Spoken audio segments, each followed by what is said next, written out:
Hello again everybody, welcome to your next JavaScript tutorial. So today we're going to be talking about strings, logical operators, and comparison operators.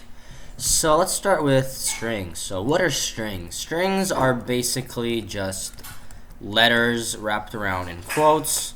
So string is animal, just like that, and if we console.log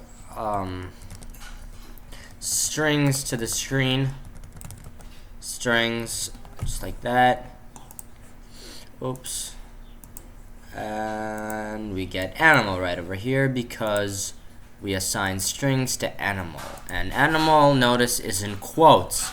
And the reason why it's in quotes is because we're referring to the string animal, not the variable animal. So if we just put it like this, it's going to give us an error.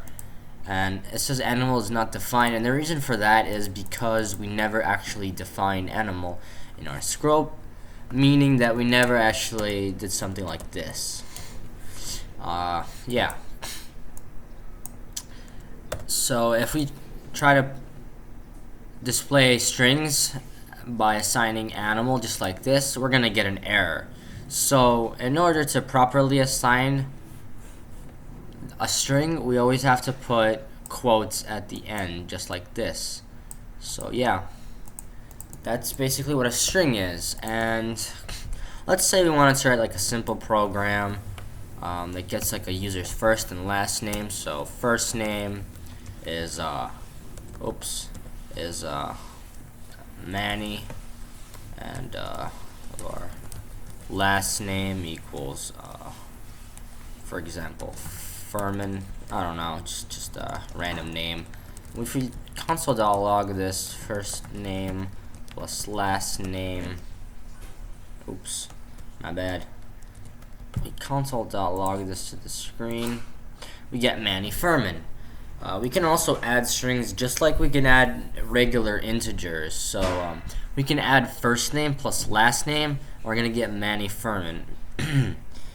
Just like 9 plus 9 would equal 18.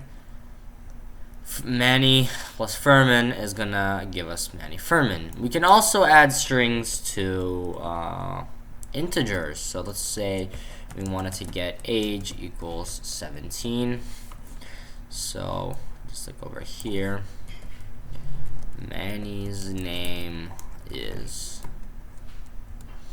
plus first name, and console.log Manny's age is plus age, just like that. We'll refresh the browser, we get Manny's name is Manny and Manny's age is 17 because age is equal to 17 and first name is equal to Manny. So that's basically what strings are. They're just basically a type of data that stores characters in it, not numbers but characters.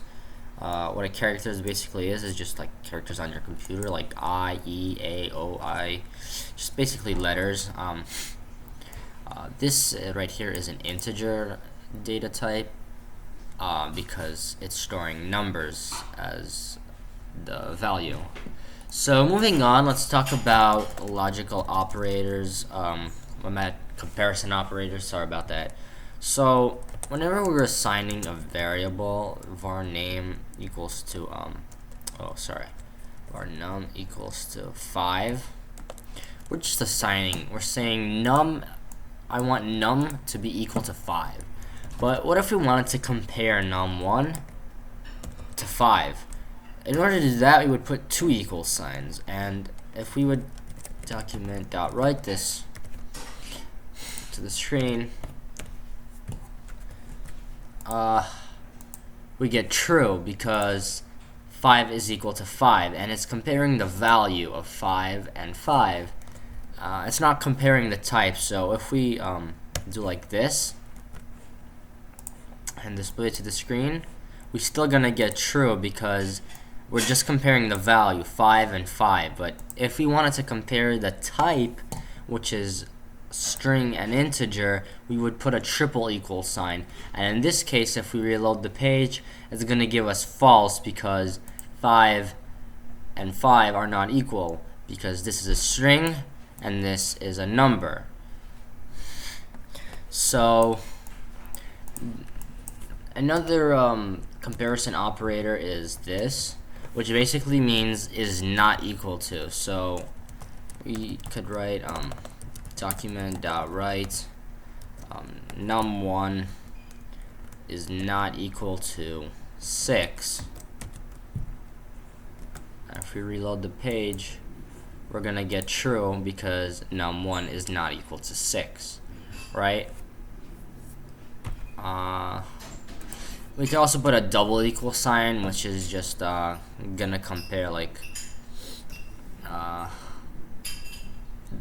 comparing like num1 to 6. So this just means whenever you see like exclamation point and an equal sign, this means just basically not equal to. There's also greater than and less than. Your standard. There's multiply, there's divide, there's plus, there's minus. All those basic operators. There's also something called an and operator. So this, in this case, is just and. This is and. So like num1 is equal to 5 and num2 is equal to 7. And if we my bad, let's put a num2 equals to 7. And if we document write this to the screen, we're gonna get true because num1 is 5 and num2 is equal to 7, right? But there's also something called or, which is this right here, num1 2 9. So just like this is saying is num1 equal to 5 or num2 is equal to 9. In this case, if we had like we're writing a program and you wanted to do something, if num1 is equal to 5 or num2 is equal to 9, we would use these things. And if you wanted to do something only if num1 equal to 5 and num2 is equal to 9, then we would do these things right over here. This is the and operator. We can also do greater than.